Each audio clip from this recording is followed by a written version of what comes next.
안녕하세요. 저 방금 소개받은 이경민이라고 합니다.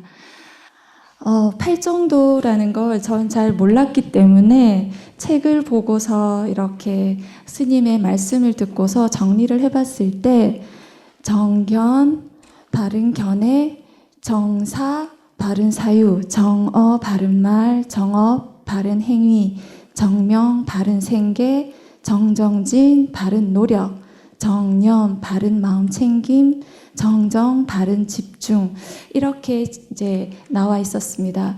그런데 정견이라 하는 것은 바른 견해를 가진다라는 거였는데, 스님께 얘기를 듣기로는 이 세상의 진리는 팔정도와 사성제고, 사성제를 제대로 이해하는 것이 바른 견해를 가지는 것이다 라고 제가 들은 바 있습니다. 근데 그래서 사성제는 보니 고짐멸도였고, 이 도에 이르는 방법이 또한 팔정도였습니다. 그래서 이렇게 보면 과학자 입장에서는 이 팔정도와 사성제 그리고 부처님의 말씀이 참 메비우스의 띠 같았습니다. 어디가 시작이고 어디가 끝인지 서로 알 수 없는, 그리고 서로가 같이 맞물려 있는, 서로가 서로에게 속하는 그런 하나의 과정으로 보였습니다. 그리고 이렇게 바른 사유, 바른 말, 바른 행위, 바른 생계, 이런 부분은 사실 저희 자신에게도 참 중요한 것이지만, 여러 사람이 함께 살아가는 이 세상에서 보면 다른 사람에게도 참 중요한 일입니다. 특히 예를 들어 정어의 경우, 바른 말의 경우, 제가 바른 말을 할 때도 제 뇌에서는 참 좋은 변화가 일어나겠지만, 바른 말을 들었을 때 듣는 사람의 브레인에서도, 뇌에서도 참 좋은 변화가 일어나고, 특히 나쁜 말을 듣게 되면 그 상대의 뇌는 쪼그라듭니다. 특히 대뇌 피질, 제가 다음에 보여드리겠지만 우리의 생각과 사고에 있어서 아주 중요한 대뇌의 중요한 영역들이 작아집니다. 그만큼 우리가 말하는 말 한마디 한마디가 저 자신, 듣고 있는 저 자신뿐 아니라 상대에게도 큰 영향을 줄 수 있다는 걸 늘 마음 챙기고 산다면 이 또한 하나의 건강에 이르는 길이 아닐까, 저와 남을 돕는 길이 아닐까 하는 생각을 했습니다. 그리고 바른 마음 챙김이라는 곳에는 사념처라는 게 있었습니다. 사실 저는 잘 모르지만 신수심법으로 해서 몸과 느낌과 마음과 법이라는 것에 항상 마음을 챙긴다라는 게 바른 마음 챙김이었는데요. 이렇게 나 자신이 하고 있는 행위와 몸과 느낌과 그 모든 것에 마음을 챙기고 있다면 이보다 더 건강해질 수 있겠는가 하는 생각을 했었습니다. 자, 그러면 이제 우리가 인간의 뇌를 보시면, 인간의 뇌는 이렇게 원숭이와, 왼쪽에 있는 게 원숭이고요, 오른쪽에 있는 뇌가 인간의 뇌인데 참 크기부터가 다르죠. 무게로서는 인간의 뇌가 2배 정도밖에 더 안 큽니다. 더 무겁지 않아요. 그렇지만 모습에서도 보시듯이 인간의 뇌는 굉장히 꼬불꼬불하게 되어진 이랑과 고랑으로 이어져 있는데요. 분포하고 있는 세포의 수가, 원숭이는 대략 60억 개 정도의 신경세포가 있는 반면에 사람에게는 거의 860억, 거의 1000억 개의 세포가 있다라고 얘기를 합니다. 그래서 무게는 이 정도 2배밖에 차이가 안 나지만 그 구성하고 있는 세포의 수만 보더라도 이렇게 어마어마하게 차이가 나는데, 이렇게 차이가 날 수 있는 건 인간은 이렇게 진화를 해오면서 원숭이에게서는 발현되지 않는 신경줄기세포가 잘 분화되도록 그거를 유도하는 유전자가 인간에게만 발현되어 있습니다. 그래서 이런 유전자가 왜 발현이 되어 있는가에 대해서는 아직 밝혀진 바는 없지만, 지금 알려져 있는 내용으로는 사람과 사람 간에 잘 살기 위해서 발현이 되었다기보다는 내가 먹이가 있는 곳을 찾고 내가 생존을 잘할 수 있는 환경을 찾아다니고 적응하기 위한 그런 하나의 능력으로서 이런 뇌의 크기가 커지게 된 그 연유가 있지 않을까 하고 과학자들은 생각하고 있습니다. 이 지금 뇌 사진은 제가 직접 그 시신을 기증하신 기증자분들에게서 직접 적출한 뇌입니다. 제 손 안에 한번 이렇게 딱 들어올 만큼 한 1.5kg 정도의 한 손바닥 안에 들어오는 사이즈입니다. 이런 이제 앞에 왼쪽, 오른쪽에 있는 사진이 저 끝이 위쪽이 앞쪽이고 이 아래쪽이 뒤쪽입니다.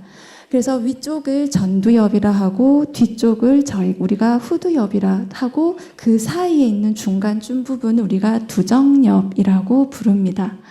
그리고 왼쪽 아래 칸에 있는 모습 사진을 보시면 아래쪽에 이렇게 약간 사각형으로 보이는 부분을 우리가 측두엽이라고 해서 귀 옆에 붙어 있는 부분이라고 할 수 있습니다. 그리고 이 오른쪽 아래 칸에 있는 사진은 우리는 뇌가 다들 아시다시피 2개의 반구가 이렇게 붙어 있는데 그 반구를 중간에 잘라서 중간면, 안쪽 면을 바라보게 되면 이게 오른쪽 아래 칸에 있는 모습처럼 보이게 됩니다. 여기에서 우리가 말하는 가장 바깥쪽에 꼬불꼬불하게 보이는 영역이 신대뇌 피질이라고 해서 인간과 다른 동물에게 있어서 가장 큰 차이가 나는 부분입니다. 사실 인간도 동물이 갖고 있는 뇌를 다 갖고 있습니다. 특히 이 중간, 이 아래쪽에 꼬불꼬불한 영역을 아래쪽에 보면 이렇게 원형으로 보이는 약간 하얗게 보이는 저 중간 부분을 우리가 심리학 쪽에서는 감정의 뇌라고 해서 변연계라고 불러요. 그래서 우리가 공포가 생기거나 어떤 그런 감정의 변화를 주로 담당하는 영역이 되고 그 아래쪽에 길다랗게 흰색으로 지금 보이는 길다란 영역이 생명의 뇌라고 해서 뇌관이라고 하는 우리의 정말 생명의 유지에 필요한 그런 파충류에게도 보이는 그런 뇌라고 할 수 있습니다. 그래서 이런 이제 그 뇌를 봤을 때 우리 모든 장기가 사실은 동물하고 많이 유사합니다. 그렇지만 인간과 인간이 아닌 다른 동물을 구분하는 데 있어서 가장 핵심적인 기관은 뇌이지 않을까 합니다. 그래서 그런 뇌에 있어서 바깥에 꼬불꼬불해 보이는 저 신대뇌 피질이 정말 중요한 작용을 하게 됩니다. 아까 초반에 말씀드렸듯이 이런 원숭이에 비해서 우리 인간이 갖고 있는 이런 큰 뇌에서 우리가 1000억 개 정도의 신경세포를 갖고 있다고 말씀을 드렸는데요. 이 신경세포는 조금 우리가 생각하는 동글동글한 다른 영역의 다른 장기에 있는 세포들과는 조금 다르게 생겼습니다.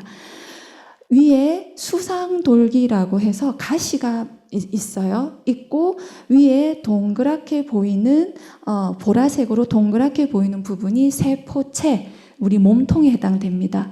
그리고 아래쪽으로 쭉 하나 길게 나온 돌기를 우리가 축삭돌기라고 부릅니다. 근데 이 신경세포는 혼자 못 삽니다. 우리 인간처럼. 이 신경세포의 끝과 축삭돌기의 끝과 다른 신경세포의 머리에 해당되는 수상돌기 가시가 서로 연결을 해야지만 살아남을 수 있고 그런 연결 과정을 통해서 우리는 정상적인 뇌 활동을 유지할 수가 있습니다. 이렇게 한 세포, 신경세포의 말단, 끝과 중간 그림을 보시면 다른 세포의 수상돌기가 만나고 있는데요. 딱 붙어 있지 않습니다. 약간 공간을 두고 있어요. 공간을 두고 여기를 신경 전달 물질이라고 하는 물질들이 왔다 갔다 이렇게 뿌려지면서 한 정보를 전해주게 됩니다. 그러면 이 화학 물질이 붙게 되면 그 다음 뉴런은 전기적인 신호를 발휘를 해서 그 정보를 전달하게 됩니다. 그래서 신경세포와 신경세포 간의 그 정보 전달은 전기와 화학 물질과 또다시 전기 이런 반응으로 이루어지게 되는데요. 사실 인간의 이 신경세포가 하나의 신경세포가 갖고 있는 시냅스라고 하는 이런 공간, 두 개의 돌기가 만나서 이루어지는 이 공간을 신경연적, 시냅스라고 했을 때 저런 시냅스 형성이 거의 5,000개 이상으로 존재를 합니다. 그래서 우리 뇌에는 수백 조에서 수천 조 개의 시냅스가 있는데요. 그만큼 그게 정말 다 활성화됐을 때 우리 인간의 그 가지고 있는 잠재력이란 무한한 것일 수도 있겠죠. 그런데 이렇게 시냅스라는 것을 사실 옆에 있는 사진으로 보는 거는 전자현미경으로 뇌 조직을 실제로 얇게 잘라서 실제로 본 모습입니다. 보시면 여기 작은 방울들이 있는 오른쪽 편에 작은 방울들이 있는 부분이 저기 위에 있는 빨간색으로 보이는 앞선 신경세포의 축삭 돌기 말단이 되고요. 여기 왼쪽 아래 칸에 있는 매끈한 부분이 뒤에 있는 뉴런의 수상돌기가 됩니다. 그런데 보시면 아시겠지만 참 공간이 많죠, 그죠? 그래서 이 시냅스라는 건 얼마든지 모양이 변할 수가 있습니다. 아까 우리 활성 스님께서 꾸준하게 걸으시고 꾸준하게 어떤 의지를 보이시면서 걸으신다고 하셨는데 아마 활성 스님께서는 의지의 의도와 관련되어 있는 이 전전두 피질의 신경세포들의 시냅스가 엄청나게 두껍고 클 것입니다, 아마.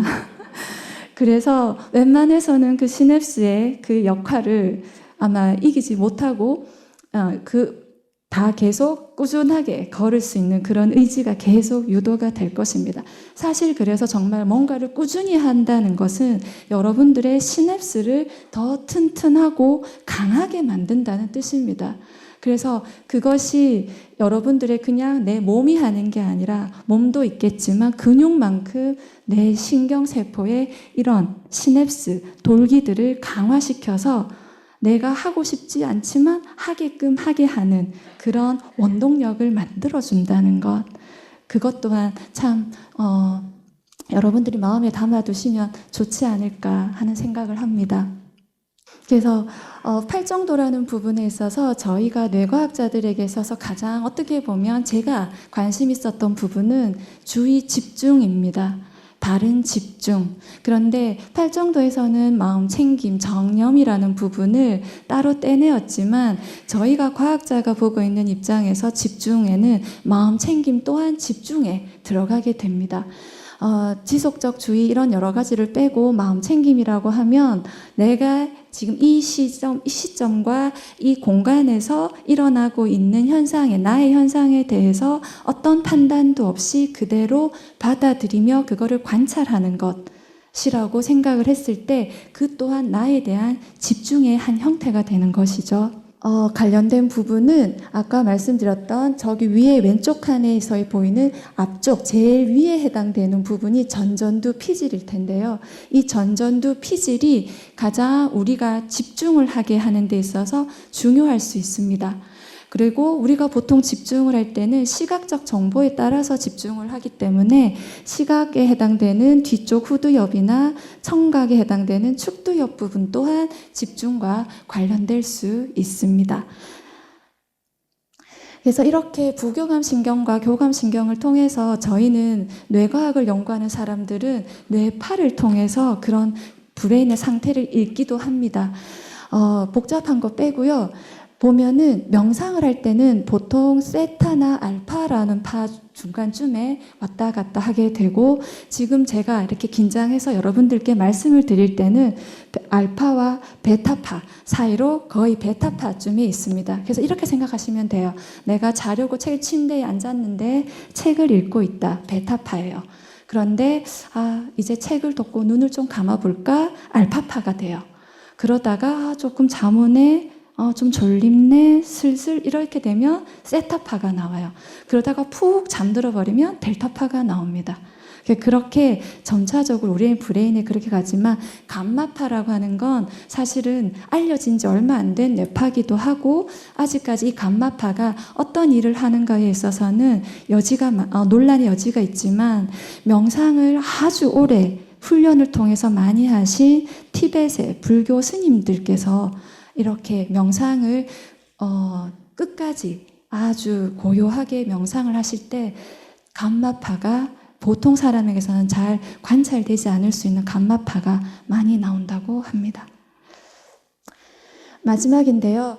지금까지 이제 말씀드렸던 부분은 제가 관심 있고 또 불교의 중도라는 부분에 있어서 알려드리고자 하는 내용이었는데 뇌과학 분야에서 최근에는 자유의지, 외부적인 요소 없이 나의 생각과 행동을 결정하는 그 능력에 대해서 철학적으로 풀이되던 그런 부분들을 요즘은 뇌과학자와 심리학자와 철학자들이 다학제 간의 융합 연구를 통해서 이 부분까지 연구를 해보겠다, 밝혀보겠다. 과연 인간이 자유의지가 있느냐, 있다면 그 근원은 무엇이냐 하는 것까지 파고들려는 이런 뇌신경 철학이라는 학문 분야까지 만들어지고 있습니다.